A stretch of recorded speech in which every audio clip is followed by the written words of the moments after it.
And I also then want to turn to Catherine to kind of, give us an idea of what are the alternatives, what else is on the table, because we are seeing and we know from our own research and our own analysis that the common framework doesn't work. It hasn't worked for African countries. It is not inclusive. It is creditor centric, and along with other things, and also the fault lines of the G20, it posits itself as an elite forum for economic decision making. But at this moment, we also see global north countries saying the market is not in crisis. So until the market is in crisis, then will global south debt crisis be taken seriously. So what are the alternatives? Could we please discuss that? And then just a gentle reminder before you start, Catherine, that the chat is open. Please introduce yourself, and then also the question and answer. I see we have one, and we will use the next session to address that and have more of a conversation. Thank you so much. Over to you, Catherine. And thanks, Riska, and also to my fellow panelists for just setting the framing of this conversation, and how the common framework has its, benefits or not benefits, whether it has worked or not worked, and with the examples that we've had, especially for Zambia, it is clear that the common framework has and continues not to be the best solution to the debt situation that we're seeing not only in Africa, but across global south in general, where many countries are experiencing where diverse levels of debt distress, and which conversely is affecting development progression in this regions. So for just to highlight or to emphasize the weaknesses that Isaac has articulated, and also Robert, about the common framework, and also Riska, you just mentioned where this problem entirely lies, is that these solutions to debt restructuring and debt resolution have been historically within the purview of, yes, creditors, and many times borrower countries, mostly African countries, global south countries, have not been included in these spaces in designing frameworks such as the common framework, and how it addresses collectively, sustainably the debt crises.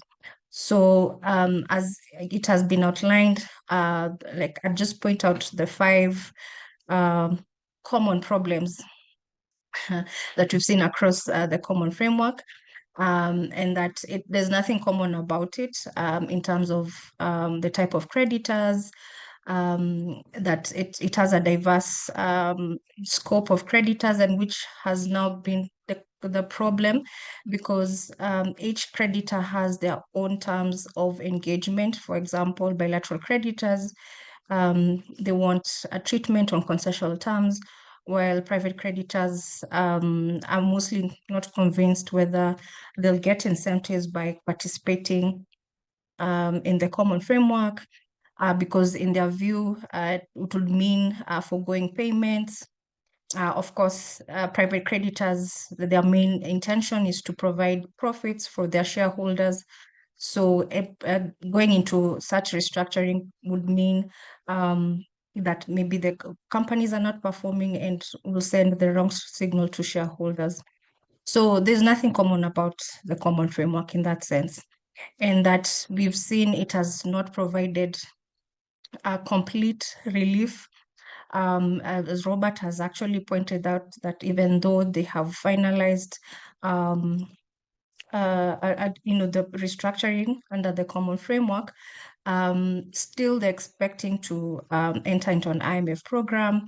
There's still not a complete resolution with some of its private creditors.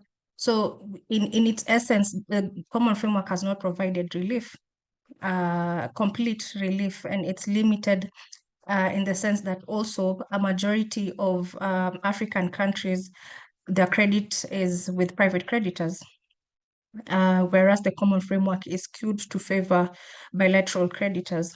So there is no incentive still for private creditors to participate, where whom hold the majority of the debt, and therefore the common framework will never provide sufficient relief. And we've also seen now with Ethiopia, who are the fourth country that joined the common framework. Recently, the private bondholders rejected a deal where even though they would still get a profit, despite the government of Ethiopia proposing a haircut that will still give them a profit. The bondholders rejected. So you can see that it's a very creditor-centric, very creditor-led process, where borrower countries do not have cannot get enough relief or get that space, fiscal space, to continue with their development aspirations and to have their debt effectively resolved.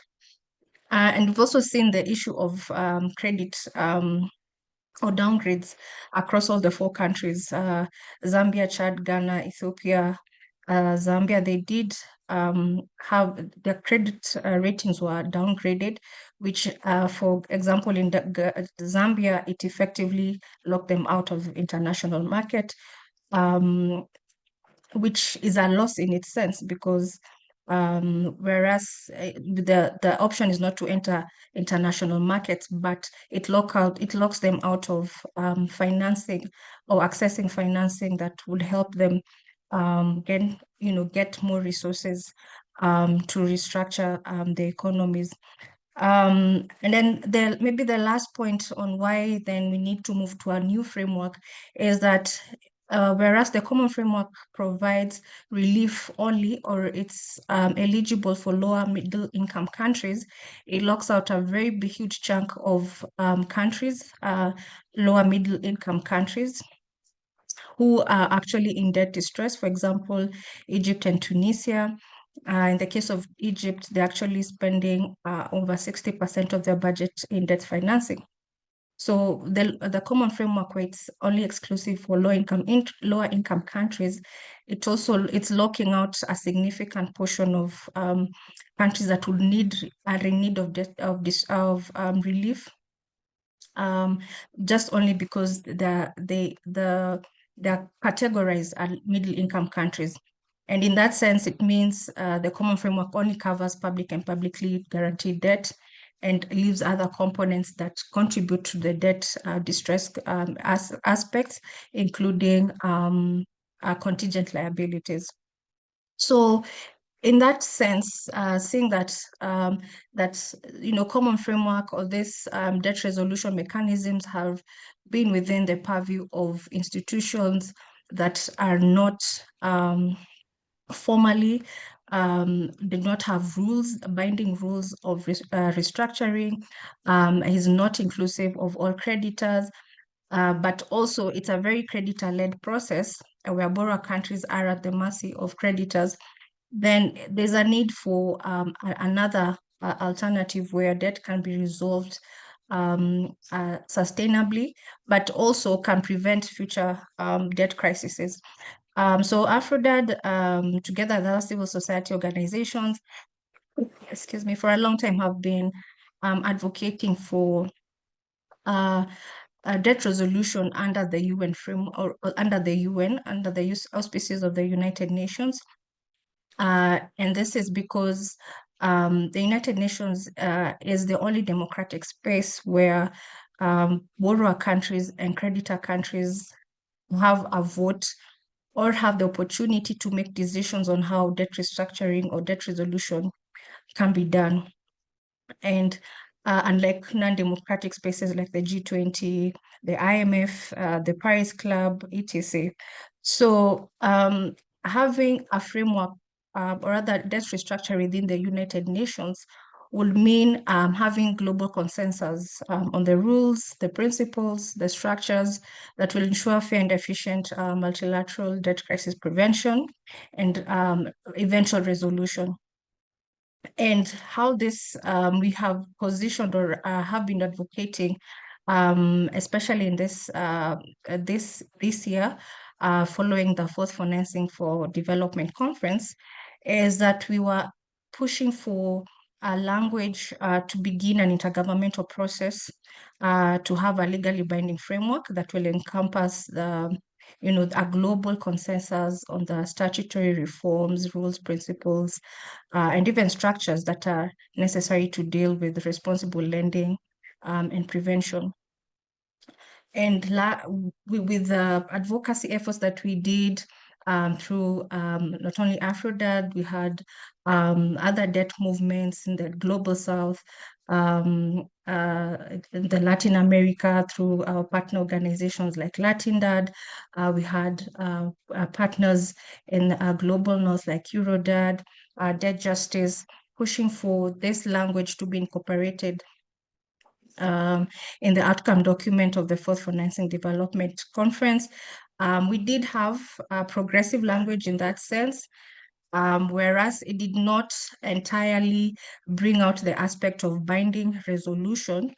And it just gave a framing that a recommendation for closing the gaps in the debt architecture. It does provide entryways or points of engagement to actually push for the establishment now of a UN Framework Convention on Debt.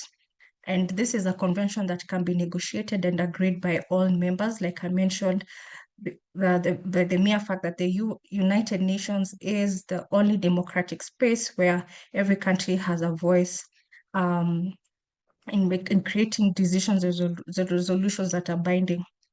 And this framework convention can go beyond just debt resolution. It will solve other issues, like I've heard